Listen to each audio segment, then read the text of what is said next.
इस तपती हुई गर्मी में उपस्थित आप सब लोगों का बहुत बहुत धन्यवाद और आभार प्रकट करता हूं। मैं देख रहा हूं जहां पंडाल हमारा भरा हुआ दिखाई दे रहा है, बिल्कुल आपस में बिल्कुल एक दूसरे से सटे हुए खड़े दिखाई दे रहे हैं।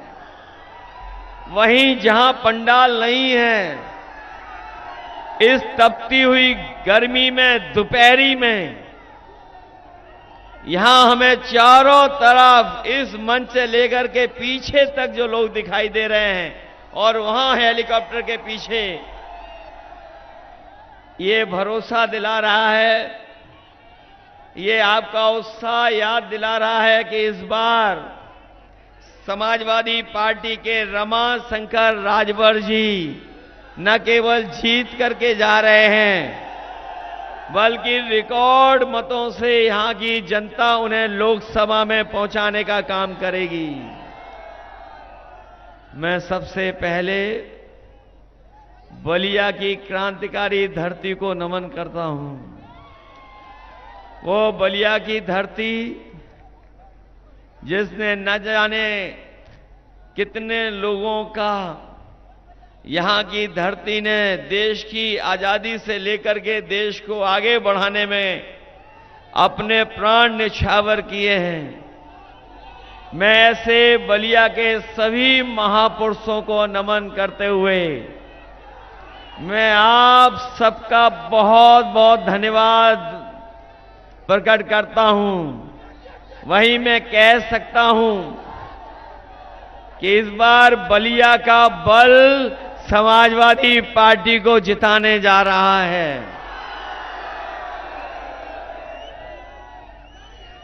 जो पश्चिम से हवा चली थी, जहां पहले चरण से वोट पड़ा था, पश्चिम से जो शुरुआत जीत की हुई थी,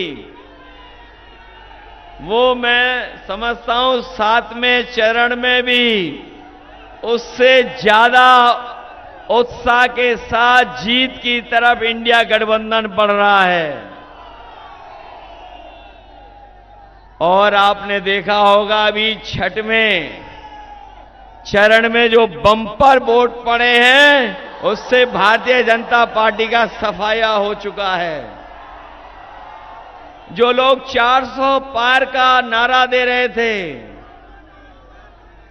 जो 400 पार का नारा दे रहे थे, वो 7वें चरण में 400 हार करके जाएंगे। और मैं देख रहा हूं कि जनता का गुस्सा लगातार बढ़ता चला रहा है। जैसे जैसे चरण बढ़ रहे हैं, गुस्सा भी जनता का बढ़ता चला जा रहा है। बलिया आते आते और जब वोट पड़ेंगे, यहां की जनता का जो 7वें आसमान में गुस्सा है, उसका सामना भारतीय जनता पार्टी नहीं कर पाएगी।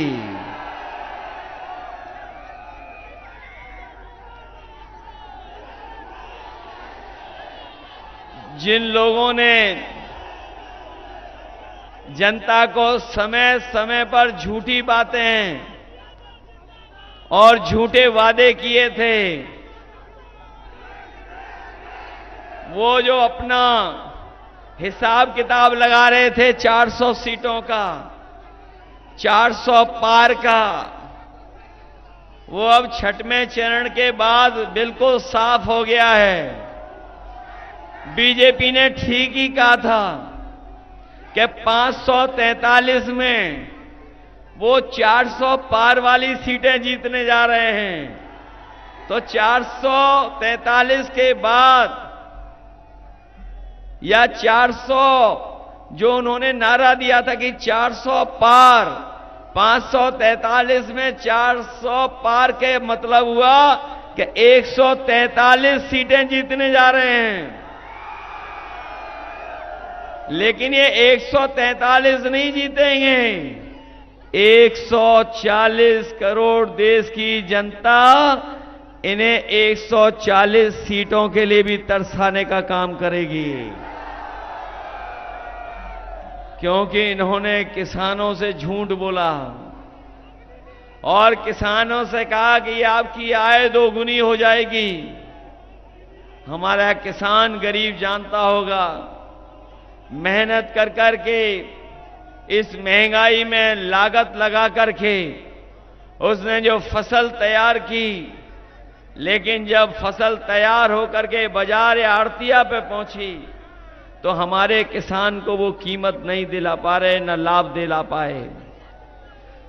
जहां लाभ दिलाना था वहीं महंगाई बढ़ा करके इस किसान को संकट में डाल दिया। और जो हमारा किसान खाद खरीदता था, इस सरकार ने बोरी से भी चोरी शुरू कर दी। पहले 5 किलो चोरी की और फिर 5 किलो चोरी कर दी। बताओ किसान भाइयों, आपके बोरी से 10 किलो की खाद चोरी हुई है कि नहीं हुई है? न केवल खाद चोरी की, बल्कि हमारे किसानों को मजबूर किया कि डीएपी तभी मिलेगी जब आप नैनो यूरिया खरीद लोगे। न नैनो यूरिया से पैदावार बढ़ी, न किसान को लाभ पहुंचा, और धोखा देकर के उनसे नैनो यूरिया खरीदवा दी। और सच्चाई तो ये है कि जिस तरीके से बड़े बड़े उद्योगपति भारत छोड़ करके चले गए, उसी तरीके से नैनो यूरिया वाले भी भारत छोड़ करके चले गए। जहां किसान पर लगातार कर्ज बढ़ गया, हमारे गरीबों पर कर्ज बढ़ गया, सूदखोरों की वजह से भी कर्ज बढ़ गया, गरीब संकट में चला गया। सूदखोरों ने भी गरीबी का लाभ उठाया और हमारे गरीबों के ऊपर मुसीबत पैदा कर दी। इसलिए हम अपने किसान भाइयों को कह के जा रहे हैं, गरीब भाइयों को, इंडिया गठबंधन समाजवादी पार्टी ने तय किया है कि जिस तरीके से बीजेपी ने बड़े बड़े उद्योगपति, बड़े बड़े कारोबारियों को जो कर्ज माफ किया है, अभी तक 25 लाख करोड़ से ज्यादा कर्ज माफ कर चुके हैं। हम अपने किसान भाइयों को, गरीब भाइयों को भरोसा दिला के जा रहे हैं, इंडिया गठबंधन की 4 जून के बाद सरकार बनेगी, हमारे किसानों का कर्ज माफ होगा। न केवल कर्ज माफ होगा, उसके साथ साथ हमारे किसानों की फसल और पैदावार के लिए भी कानूनी अधिकार एमएसपी का खरीदने का, बनाने का काम करेंगे। जहां किसान तैयार है इसको सरकार बदलने के लिए, वहीं ये नौजवान भी जानते होंगे कि ये नौजवान इस सरकार में नौकरी ढूंढ रहे थे। उन्हें भरोसा था कि ये डबल इंजन की सरकार उनके लिए रोजगार का इंतजाम करेगी, उन्हें सम्मान का रोजगार और सम्मान की नौकरी मिल जाएगी। लेकिन हमारा नौजवान जानता, जब तैयारी कर करके, मेहनत करके, कोचिंग करके जब परीक्षा लिखने गया और परीक्षा लिख करके जब घर वापस लौटा तो पता लगा पेपर लीक हो गया। हमारा नौजवान जानता होगा, एक पेपर लीक नहीं हुआ है, अभी तक 10 से ज्यादा पेपर लीक हुए हैं। आप सोचिए ये सरकार कैसी है, किसी भी गरीब पर अन्याय करने के लिए बुलडोजर लेके चल देती है, लेकिन पेपर लीक करने वालों के लिए बुलडोजर नहीं निकला, किसी को सजा नहीं दी। इसलिए हम आपसे कहना चाहते हैं, इस सरकार ने अपना लीकेज नहीं रोका, पेपर लीकेज। इस सरकार ने जानबूझ करके पेपर लीक कराया था, जिससे नौजवानों को नौकरी न देनी पड़ जाए। ये बात मानते हैं नौजवान साथियों के, नहीं मानते हो? जो समय समय पे बुलडोजर लेके चल देती सरकार, लेकिन पेपर लीक वालों पर एक पे भी बुलडोजर नहीं चला। पेपर लीक हुए और हम अपने नौजवानों से कहना चाहते हैं, केवल आपकी नौकरी नहीं छीनी है। अगर जाकर के सोचोगे और शांति में बैठ कर के विचार करोगे तो आप पाओगे कि बीजेपी की सरकार ने आपका 1/3 जीवन बर्बाद करने का काम किया है। 1/3 जीवन बर्बाद कर दिया है। और हमें पता है इस बात का कि जहां उत्तर प्रदेश के एक कोने से और दूसरे कोने तक, और खासकर हमारे पूर्वांचल के लोगों का बहुत बड़े पैमाने पर फौज में भर्ती के लिए नौजवान जाते थे। वो तैयारी करते थे, दिन रात अपने मैदानों में तैयारी करते थे, सड़कों पे दौड़ करके तैयारी करते थे। और वो इसलिए दौड़ते थे, मेहनत करते थे कि एक दिन उन्हें फौज की नौकरी मिल जाएगी और सम्मान के साथ देश की रक्षा करने का मौका मिलेगा। लेकिन इस सरकार ने जो हमारे फौज की नौकरी थी उसको भी आधी अधूरा बना दिया और अग्निवीर की नौकरी 4 साल की कर दी फौज की। हमारे जितने नौजवान हैं जो फौज की तैयारी करते थे, हम उन्हें भरोसा दिला के जा रहे हैं, ये अग्निवीर व्यवस्था हमेशा हमेशा के लिए खत्म हो जाएगी और दिल्ली की सरकार बनेगी तो अगर हमें उम्र में भी छूट देनी पड़ेगी फौज की भर्ती के लिए, तो अपने नौजवानों के लिए उम्र की छूट दे करके उनके लिए पक्की नौकरी और पक्की वर्दी पहनाने का काम आने वाले समय में समाजवादी पार्टी और इंडिया गठबंधन करने जा रहा है। इसलिए नौजवान साथियों, ये जो आपके साथ धोखा हुआ है और खासकर हमारे गरीब परिवार के लोगों के बीच जो धोखा इन्होंने किया है, मैं उन्हें कहना चाहता हूं कि जो नौकरी की वजह से, परीक्षा लीक की वजह से 60 लाख नौजवान जिनका भविष्य अंधकार में चला गया, आज वो सब उनके सरकार के खिलाफ खड़े हैं। और अगर 60 लाख बच्चे परीक्षा रहने के लिए रह गए, परीक्षा नहीं हो पाई जिनकी, उनके मां बाप को जोड़ दें अगर, तो पूरे उत्तर प्रदेश में ऐसे सरकार से नाराज लोग 3 गुना 60 लाख, कम से कम 1,80,00,000 बनते हैं।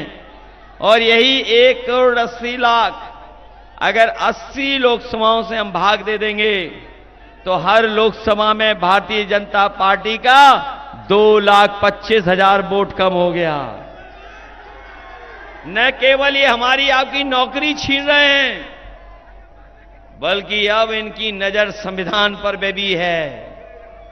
ये संविधान बदल करके हमारा आरक्षण और हमारा सम्मान छीनना चाहते हैं। ये संविधान ही है जो हमें आपको सम्मान दिलाता है। ये संविधान है जो हमें अधिकार दिलाता है। ये संविधान है जो हमें न समय समय पर हमारा सम्मान बढ़ाने का काम करता है। हम उनको कहना चाहते हैं, अगर आप संविधान बदलने को निकले हो तो इस बार भारत देश की जनता और खासकर यूपी की जनता, पूरा पीडीए परिवार मिलकर के संविधान बदलने वालों को बदलने का काम करेगा। बताओ, संविधान बदलने वालों को आप लोग बदलने का काम करोगे कि नहीं करोगे? और जो लोग कहते थे कि वो डबल इंजन की सरकार है, डबल इंजन की, उन डबल इंजन वालों से पूछिए कि जब विकास देवरिया और बलिया तक पहुंचता है तो आपका इंजन क्यों हांफने लगता है? बताओ, इन डबल इंजन वाली सरकार के डबल इंजन हांफने लगे कि नहीं हांफने लगे? और उनकी भाषा भी सुन ली होगी आपने। अभी जो दिल्ली वाले और लखनऊ वाले, उनकी भाषा बदल गई कि नहीं बदल गई? और याद रखना,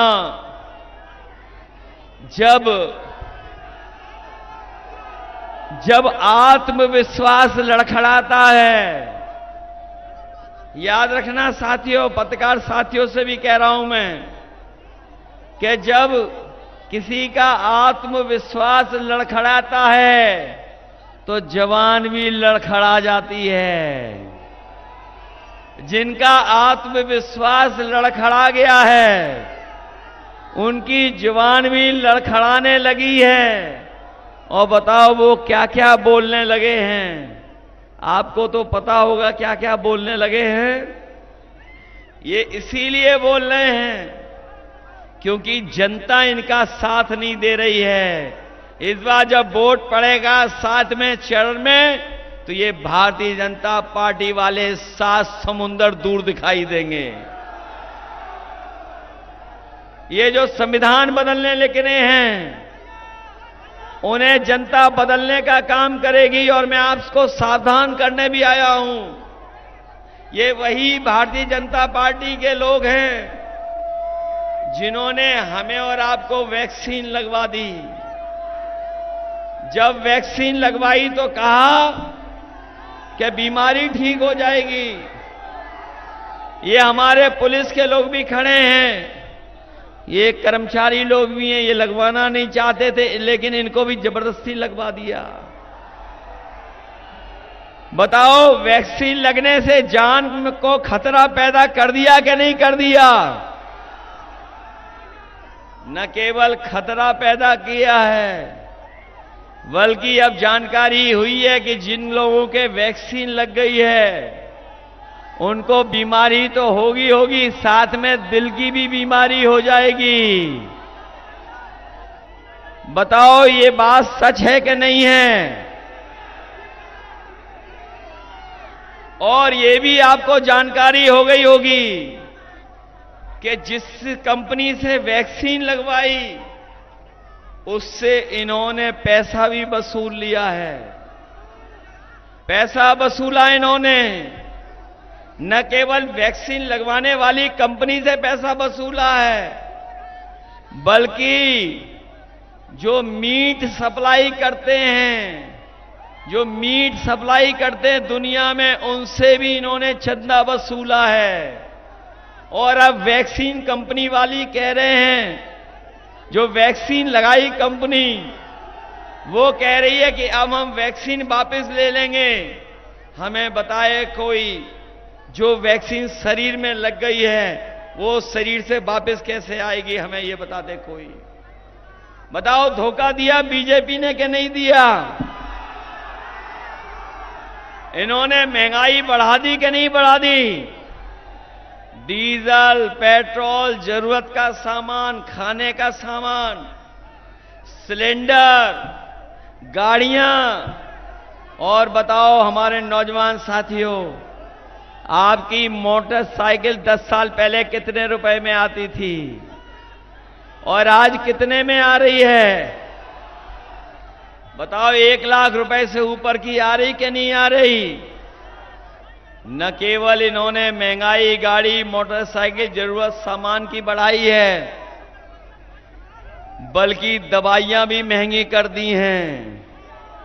और जो दवाइयां होती थी आपकी, जो सामान्य बुखार ठीक कर देती थी 500 मिलीग्राम की, वो भी बताओ 600 मिलीग्राम खाना पड़ रहा है तब जाकर के बुखार ठीक हो रहा है। बताओ धोखा दे रहे हैं कि नहीं दे रहे हैं? जब इनका चुनाव था तो ये राशन में चना दे रहे थे, दाल दे रहे थे, नमक दे रहे थे, रिफाइंड तेल दे रहे थे। और आज बताओ राशन में क्या दे रहे हैं आपको? राशन भी बेकार दे रहे हैं जिसकी गुणवत्ता नहीं ठीक है। इसलिए समाजवादी पार्टी और कांग्रेस गठबंधन ने तय किया है कि आने वाले समय में सरकार बनेगी तो हमारे गरीबों के लिए राशन तो देंगे ही देंगे, राशन की गुणवत्ता भी बढ़ाएंगे। कम से कम गरीब का परिवार भरपेट खाना खा ले। और जिस तरीके से संपन्न लोग, बड़े लोग पैकेट का आटा खरीदने लगे हैं, हम अपने नौजवानों को और गरीब लोगों को कह के जा रहे हैं, पैकेट का आटा जो गुणवत्ता में भी अच्छा होगा, पौष्टिक भी होगा, आटा के साथ साथ हम लोग डाटा भी फ्री देने का काम करेंगे। जहां पौष्टिक आटा आपका स्वाद बेहतर रखेगा, वहीं डाटा आपको आगे बढ़ने में मदद करने का काम करेगा। जो हमारे नौजवान हैं, उन्हें फॉर्म भरना होगा, पढ़ाई करनी होगी, ऑनलाइन चीजों को देखना और समझना होगा, तो आटा के साथ डाटा भी फ्री देने का काम हम लोग करेंगे। न केवल आटा डाटा, बल्कि 30 लाख सरकारी नौकरियां खाली पड़ी हुई हैं जिनको भरा नहीं गया है। 30 लाख वो नौकरियां और फौज की नौकरियों को बढ़ा करके अपने नौजवानों को पक्की नौकरी दिलाने का काम होगा। जहां नौकरी मिलेगी, वहीं हम आपको भरोसा दिलाते हैं कि आपके आरक्षण के साथ इनको खिलवाड़ नहीं करने देंगे।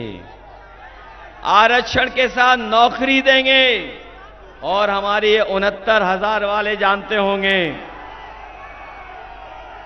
इन्होंने पिछले कई वर्षों से लगातार आंदोलन किया है, लेकिन इनकी बातों की सुनवाई नहीं हुई है, इनके मामले की सुनवाई नहीं हुई है।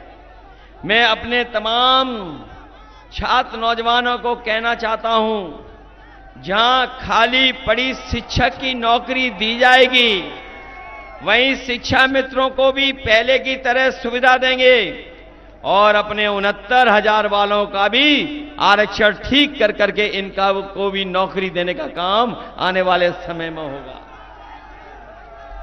इसलिए मदद करिए आप सब लोग। बताओ, मदद करोगे आप लोग? जो पिछले 10 साल से सरकार में हैं, उन्होंने बताओ क्या दिया है आपको? बताओ, नौकरियां छीन ली आपकी कि नहीं छीन ली? आपकी नौकरियां छिन गई, महंगाई बढ़ा दी, किसान को संकट में डाल दिया। और ये जो दिल्ली वाले लोग हैं, इनकी भाषा गर्मी की वजह से तो बदली है, लेकिन जनता ने जो वोट डाल दिया उसकी वजह से भी इनकी भाषा बदल गई है। दिल्ली वाले तो दिल्ली वाले, ये लखनऊ वाले भी उल्टा पुल्टा बोलने लगे हैं। ये लखनऊ वालों का तो पूरा उल्टा पुल्टा काम है। जो गरीबों के लिए एम्बुलेंस चलाई थी वो खराब कर दी। पुलिस के लिए जो 100 नंबर दिया था वो 112 कर दिया, उसको भी खराब कर दिया। समाजवादी लोग इतना बड़ा लैपटॉप दे रहे थे, बताओ ये कितना बड़ा दे रहे हैं, और इतना रद्दी दे रहे हैं कि उसको उंगली घिसते रहो, चलता ही नहीं है। इसलिए सावधान हो कि नहीं सावधान हो? जहां हम अपने समाजवादी साथियों से अपील करने आए हैं, वहीं हम अपने बहुजन समाज के लोगों से भी कहेंगे, ये लड़ाई देश को बचाने की है। ये लड़ाई बाबा साहब भीमराव अम्बेडकर जी का दिया हुआ संविधान को बचाने की है। संविधान बचेगा तो हमारा लोकतंत्र बचेगा, संविधान बचेगा तो हमारा आरक्षण बचेगा।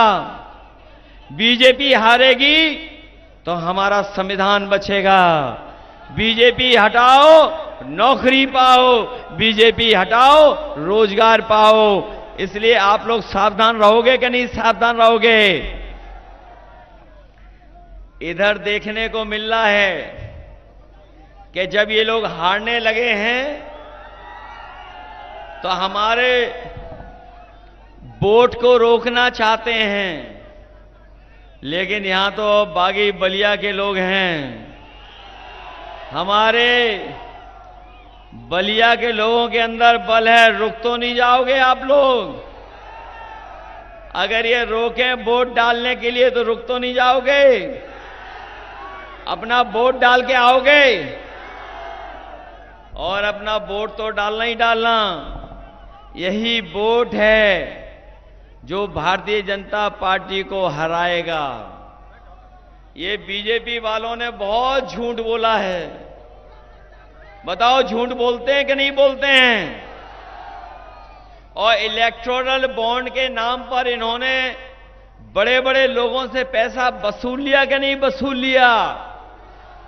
और न केवल वसूला है, लेकिन जब से जनता जान गई है कि इन्होंने इलेक्टोरल बॉन्ड से इन्होंने चंदा वसूला है, न केवल इनकी पोल खुल गई है बल्कि इनका बैंड भी बच चुका है। इलेक्टोरल बॉन्ड की वजह से बताओ भारतीय जनता पार्टी का बैंड बज गया कि नहीं बज गया? इसलिए आप सबसे हम अपील करना चाहते हैं कि अब चुनाव में समय नहीं बचा है। बताओ कितने दिन बचे हैं? तो आप अपनी तैयारी करोगे कि नहीं करोगे? बीजेपी की झूठी बातों में तो नहीं आ जाएगा कोई मत आना उनकी बातों में।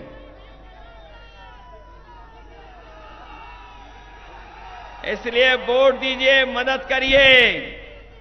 आपने क्लाइमेट चेंज के बारे में तो सुना होगा। इस बार तो क्लाइमेट के चेंज के साथ साथ पॉलिटिकल क्लाइमेट चेंज भी होने जा रहा है। मित्र मंडल तो बदलेंगे ही बदलेंगे, मंत्रिमंडल भी बदलेगा, मीडिया मंडल भी बदल जाएगा।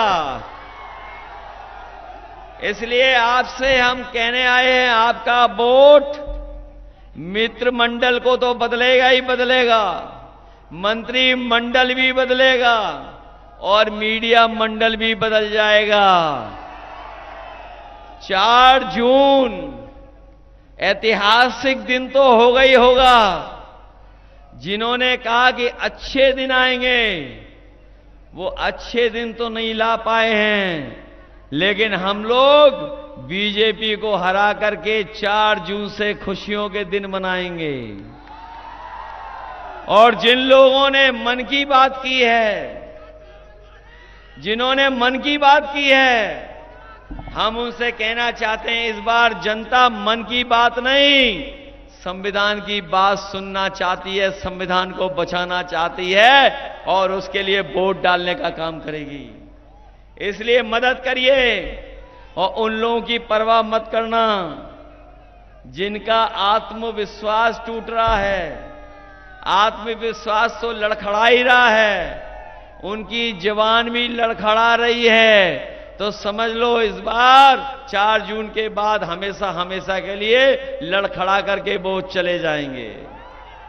इसलिए मदद करिए सब लोग, यही मैं निवेदन करने आया हूं। जहां इतनी गर्मी में और तपती दोपहरी में आप लोगों ने सुना, मैं आप सबका बहुत बहुत धन्यवाद देता हूं, बहुत बहुत आभार प्रकट करता हूं, इस उम्मीद के साथ कि जब आप लोग वोट डालेंगे तो 4 जून को ऐतिहासिक रिजल्ट आएगा और हमारी पार्टी के रमाशंकर राजभर जी जीत करके जाएंगे। यही आपसे मैं निवेदन करने आया हूं।